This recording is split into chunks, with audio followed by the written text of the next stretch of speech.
확산 추세에 있어가지고 안상규 회장님 하고 최비숙님 못 나오신다고 톡이 왔어요. 네, 코로나 조심하십시오.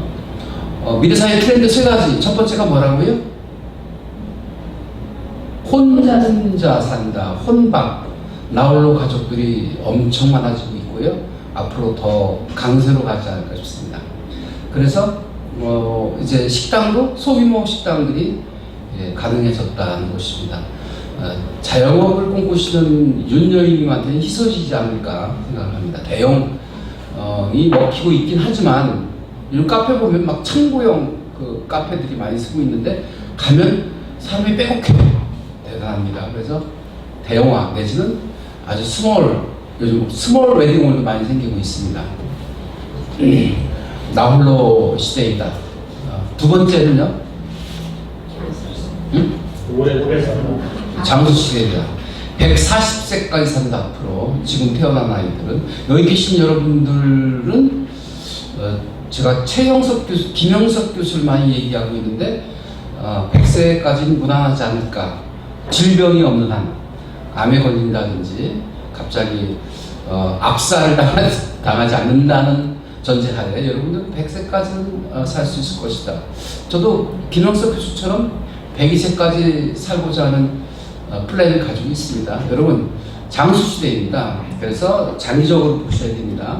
정년 이후에도 뭔가 해야 될 일들, 또 사회적 어떤 그 역할들을 기획해 놓으시고 또 준비해 가셔야 됩니다. 세 번째는요, 무인 시대이다. 그래서 선택적 만남이 이루어지고 있다. 이제 그룹으로 무조건 만나는 게 아니라, 선택적으로 가고 있다. 그래서 만나고 싶은 사람이 되어야 되겠다는 것입니다. 그러면 여러분, 나는 정말 만나고 싶은 사람인가? 에게 스스로 자문을 해보시죠. 만나고 싶은 사람이 되려고 하면 딱 하나 있습니다. 단어. 따라서 합니다. 근자열, 원자래. 시작. 근자열, 원자래. 가까이 있는 사람을 기쁘게 해주면 멀리에서 찾아오게 마련이다. 만나고 싶은 사람이 되어라는 것이었습니다. 자, 이런 미래에 대한 트렌드를 가지고 스와트 분석을 하자면, 여러분들은 이런 시대에 여러분들한테 주어지는 기회는 무엇입니까? 엄청 많을 거예요. 많은 새로운 사업, 그러니까 틈새 시장을 우리가 엿볼 수 있습니다. 그 틈새 시장을 여러분들이 공략해야 됩니다. 그거를 퍼블오션이라고 합니다. 레드오션과 블루오션의 사이에 틈새 있는 시장을 공략해야 된다. 그런 틈새들이 우리한테 다가오고 있다는 것은 여러분들이 시대가 주는 기회입니다. 반면에 위기는 무엇일까요? 를 생각하셔야 됩니다. 여러분들한테 주어지는 위기는 무엇인가? 나이가 나도 소울차게 먹었다. 20대, 30대를 만날 생각은 꿈도 꾸지 마라. 50대를 만날 생각을 꿈을 꿔라. 라고 주장하고 싶습니다. 여기 누구라고는 얘기 않겠지만, 뭐 그런 분들이 있어요. 저를 비롯해서. 자, 그래서요, 여러분, 시대 트렌드, 시대가 주는 기회는 무엇이고 위기는 무엇인가? 그 다음에 내가 가지고 있는 장점은 무엇인가? 그리고 단점은 무엇인가? 이 스와트를 가지고 오늘 주제 발표를 하게 되겠습니다. 물론 사전에 준비하고 오시면 너무 좋겠지만, 여러분들은 바쁜 현대인들이고 직장인들이기 때문에 여기 나오시는 것만도 감지덕지죠. 그래서 제가 알려드리는 거예요. 그런데 커뮤니케이션은 5가지 기술이 있는데, 우리가 제가 이런 얘기했어요. 지난 시간에 유튜브에다가 여기 오시면 스피치 1단계, 2단계, 3단계가 있는데, 1단계가 뭐라고요? 내가 마음먹은 대로 그림을 그리면서 말을 유창하게 풀어내는, 거침없이 풀어내는 경지가 1단계입니다. 여러분들 1단계에 도달하셨어요. 어찌됐든 간에 충분히 가능하십니다. 2단계는 뭐죠? 따라합니다. 스피치 하지 말고 토크하라. 시작. 스피치 하지 말고 토크하라. 스피치 커뮤니케이션이에요. 커뮤니케이션이 빠져 있어요. 커뮤니케이션은 뭐죠? 소통입니다. 여러분 2단계는 소통해야 돼요. 마구 일방적으로 쏟아내는 스피치는 19세기경이라고요. 이제 이 시대는 뭐예요? 보세요. 강의도 어떻게 해요? 청중하고 계속 교감하잖아요. 대화하고 토크하듯이 그 강의를 진행한다는 것입니다. 여러분들도 스피치를 어떻게 풀어내야 되죠? 토크하듯이, 대화하듯이 풀어내야 됩니다. 그 다음 3단계가 뭐죠? 최고의 고수의 경지는 필요한 말을 필요한 곳에 필요한 때에 할 수 있는 경지. 아무 때나 시부렁대는 게 아니라 필요한 말을 필요한 때 할 수 있는 말을 상갈 줄 아는 경지에 도달하는 사람이 스피치의 최고의 경지를 할 만하겠습니다. 그래서 커뮤니케이션을 하려고 하면 5가지 기술이 필요한데 한번 따라서 하실까요? 스트로크, 네이블링, 스피킹, 리스닝, 퀘스천. 5가지입니다. 말하는 게 다가 아닙니다. 그리고 듣는 게 다가 아닙니다. 듣고 말하기예요. 경청하고 이해시켜라. 스티븐 코비 박사의 5번째 습관이거든요. 경청한 다음 이해시켜라. 2가지고요. 나머지 3가지는 무엇일까요? 스토로크, 맞장구. 이게 얼마나 좋은데요. 제가 최비송님 불러 모셔서 제가 인터뷰를 하는 건 뭘까요? 최비송님은 스토로크를 잘해요. 맞장구를 잘 쳐요. 맞장구는 대화의 윤활유인 것입니다. 상대방이 무슨 말을 하면 아 그러시군요. 탁 받아치고 고수하듯이요. 딱 때려주는 거 스트로크라고 합니다. 맞장구. 이걸 리액션이라고도 하고요. 텐션이 높은 사람들은 스트로크를 잘합니다. 스트로크는 매너이기도 하고 대화를 잘 흐를 수 있도록 윤활유 작용을 한다는 것이 스트로크입니다. 그 다음에 또 하나 있는데요. 레이블링이라는 게 있습니다. 사전에 예고해 주는 거. 한국인들 궁금한 게 많아요. 처음 만나면요. 호구조사 하듯이 당신 몇 년생이십니까? 나이는 어떻게 되십니까? 나이를 묻지 말라고 해도 나이를 묻고 가야 돼요. 가른말 탄다고요. 그래서 나이가 많으면 형님이고 나이가 어려우면 바로 말을 깝니다. 아우라고요. 특히 여자 나이 묻는 게 아니잖아요. 저는 궁금한 게 많아요. 여기 계신 분들한테. 근데 절대 나이는 묻지 않습니다. 그냥 가름하고 있을 정도죠. 이용숙 아이세상 어린이집 원장님도 나이가 도대체 몇 살인지 몰라요. 묻지 않습니다. 네. 윤예림도 나이가 정확히 모르겠어요. 39인지 41인지 아주 지금도 오리무중입니다. 묻지 않습니다. 그러나 궁금하면 정말 궁금한 게 있는데 여쭤봐도 될까요? 사전에 예고해 주는 거, 이 레이블입니다. 근데 마지막 5번째가 뭐냐면 이겁니다. 질문. 여러분들은 아까 커뮤니케이션이라고 했잖아요. 커뮤니케이션 하려고 하면 이 질문법을 잘 활용해야 돼요. 그런데 질문법을 잘 안 쓰신다고요. 그러니까 일반적인 스피치가 될 수 있다는 것이죠. 그래서 토크 하려면 질문법을 잘 구사해야 되는데 그 질문하는 것이 5가지 따라서 합니다. 극렬, 미탐, 가, 소, 관. 극렬, 미탐, 가, 소, 관. 7가지네요. 한번 따라서 합니다. 극렬, 미탐, 가, 소, 관. 교재에 나와 있어요. 12쪽에 나와 있어요. 12가에 나와 있어요. 아, 벌써 12가예요. 다음 주가 13과입니다. 그럼 강의가 종강이 되는 거예요.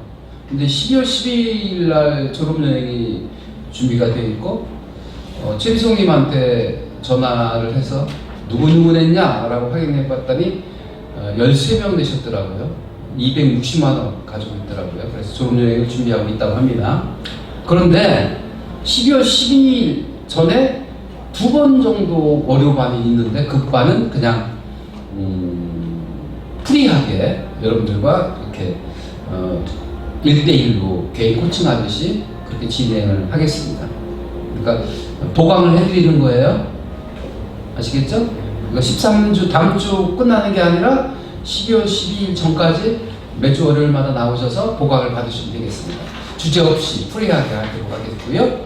퀘스천은 극렬, 미탐, 가, 소, 관 7가지 질문법이 있습니다. 자, 긍은 뭘까요? 긍정적 질문. 네. 따라서 합니다. 긍정적 질문은 긍정적 반응을, 부정적 질문은 부정적 반응을 가져옵니다. 시작. 긍정적 질문은 긍정적 반응을, 부정적 질문은 부정적 반응을 가져옵니다. 제가 함께 해도 되겠죠? 네, 그렇게 하세요. 환영합니다. 제가 함께 하면 안 되겠죠? 물론이죠. 오지 마세요. 불편한 사람들이 있습니다. 그죠?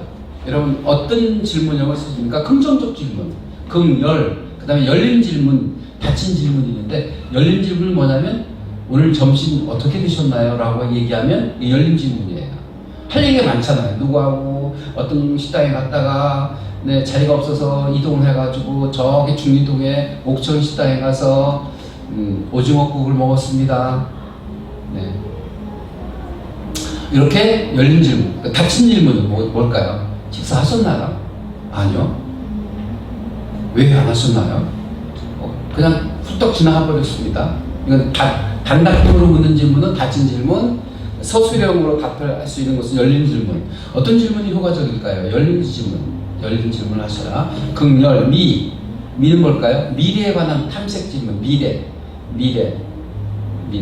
우리는 과거와 현재와 미래가 있는데 미래를 묶어놓고 현재적인 것만 물으려고 하는 경향이 있고, 또 과거에 집착하는 분들이 많이 있어요. 과거에 어떤 일을 하셨나요? 물은다고.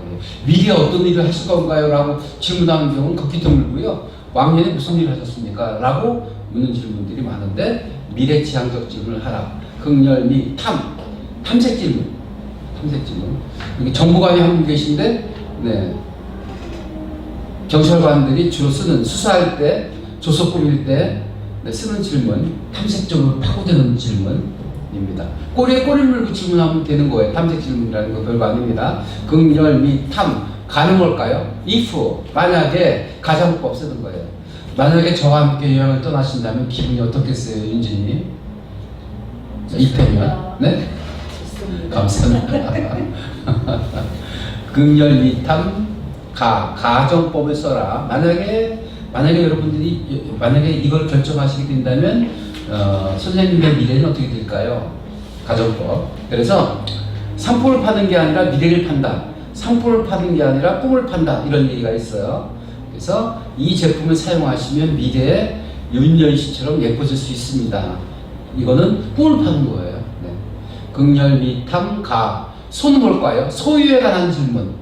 현재 가지고 있는 게 뭐죠? 소유. 주변에 어떤 분들이 있나요? 소유는 꼭 물질적인 것뿐만 아니라 정신적인 것도 많습니다. 어떤 책을 읽으셨나요? 이것도 소유에 관한 질문일 수 있겠죠? 어떤 가치관을 갖고 계신가요? 선생님은 어떤 것을 중시하고 있나요? 생활에서 가장 소중한 것은 무엇일까요? 이거 다 소유에 관한 질문이에요. 정신적, 물질적, 다 그렇게 됩니다. 극렬미탐, 소유에 관한 가장 중요한 질문입니다. 관은 뭘까요? 네, 다 함께. 관점 전환. 네, 관점 전환 질문. 네. 그렇다면 당신 아드님이 어떻게 생각할까요? 네, 상대적인 그 사람에 대한 관점에 관한 질문을 하는 겁니다. 가장 중요한 질문법이 관점 전환 질문인 것입니다. 네. 그러니까 7가지의 질문법을 활용하시면 굉장히 다양한 커뮤니케이션을 해낼 수 있습니다. 자, 제가 웨러블 하면 질문하라 이렇게 하시겠습니다. 대화를 잘 하려면 질문하라. 토론을 잘 하려면 질문하라. 강의를 잘 하려면 질문하라. 커뮤니케이션을 잘 하려면 질문하라. 스피치를 잘 하려면 질문하라. 질문하면 스피치가 토크로 넘어갑니다. 토크형 스피치가 될 수 있으니 여러분들은 이 7가지 질문을 적절하게 구사하셨으면 좋겠고요. 질문법은 3가지 큰 힘을 발휘합니다. 따라서 합니다. 거부 반응을 줄인다. 시작. 거부 반응을 줄인다. 연수님, 막 갈증을 느끼던데 물 좀 한 컵 떠다 주세요. 라고 얘기하면 뭐야 도대체 명령중에 질문을 하면 거부감이 오거든요. 근데 거부감을 줄이고 긍정적 반응을 끌어내는 질문은 화법은 질문법입니다. 물 한 컵 떠다 줄 수 있으시겠습니까? 라고 하면 권유형 질문이 되잖아요. 그죠? 질문은 거부감을 줄인다. 2번째, 기정사실화한다. 이수연님, 주말에 저기 있죠? 김인권 대표 농막에 한번 가실까요? 라고 얘기하면 부담이 될 수도 있어요. 그래서 저희 스케줄이 있고요, 일정이 있어요. 라고 이제 발을 착 빼버리면 제가 할 말이 없어요. 그럼 이렇게 합니다. 가는 걸 기정사실화해갖고 주말에 가실까요? 아니면 평일에 가실까요? 뭘 기정사실화했죠? 농막에 가는 걸 기정사실화해놓고 커피와 티처럼 어떤 것을 선택하시겠습니까? 주중을 선택하시겠습니까? 주말을 선택하시겠습니까? 이수연님. 주중이요? 네, 고맙습니다. 이렇게 기정사실화하는 것입니다. 자, 그 다음에 더 중요한 거. 질문은 설득의 기회를 제공한다. 시작. 질문은 설득의 기회를 제공한다. 자기 설득을 시키는 거예요. 그러니까 처음부터 A는 B입니다라고 강요하는 게 아니라 어떻게 될까요? 어떻게 될까요? 예, 그러면 결국 B로 가는 거예요. 네. 그러니까 질문법으로 설득해 나가는 거예요. 설득하려면 앞에 이렇게 징검다리 건너시듯이 1단계, 2단계, 3단계식으로 계속 질문을 던지면 결국은 이쪽에 꼴이 날 수 있게 되는 것이죠. 그래서 설득하게 합니다. 자기 설득의 기회를 갖게 합니다. 예어가 적절하지 않았다면 이렇게 바꿔봅시다. 한 7살 먹은 아들 녀석하고 이제 시내를 쇼핑하고 있는데 가다가 장난감 가게 앞에 딱 멈췄어요. 그리고 로봇을 사달라는 거예요. 여인 씨는 지금 아주 짜증나 죽겠어요. 아들 녀석이 로봇만 보면 사달라고 졸라요. 그러면 아들 녀석한테 어떻게 얘기해야 될까요? 현명한 어머니라면 이렇게 설득하는 거죠. 지난번에 산 로봇 아직도 쌩쌩한데 그 로봇 어떻게 해? 그거 좀 더 가지고 놀다가 다음에 사면 안 되겠니? 엄마가 쇼핑하려고 돈을 준비했는데 로봇값을 준비해 왔을까? 안 해 왔을까? 집에 가면 아빠가 로봇 또 사왔다고 화를 낼까? 안 낼까? 계속 질문하다 보면 그래 엄마 그러면 다음에 사줘. 이게 설득의 기회를 제공하는 것입니다. 자, 질문은 굉장히 위력을 가지고 있는데 다시 한번 따라서 하겠습니다. 부정적 반응을 줄일 수 있다. 시작. 부정적 반응을 줄일 수 있다. 처음부터 A는 B입니다라고 강요하면 마음의 문이 확 닫힐 수 있어요. 그래서 너무 집요하게 설명하려고 하지 말고 질문법으로 자기 설득의 기회를 갖도록 해주는 거예요.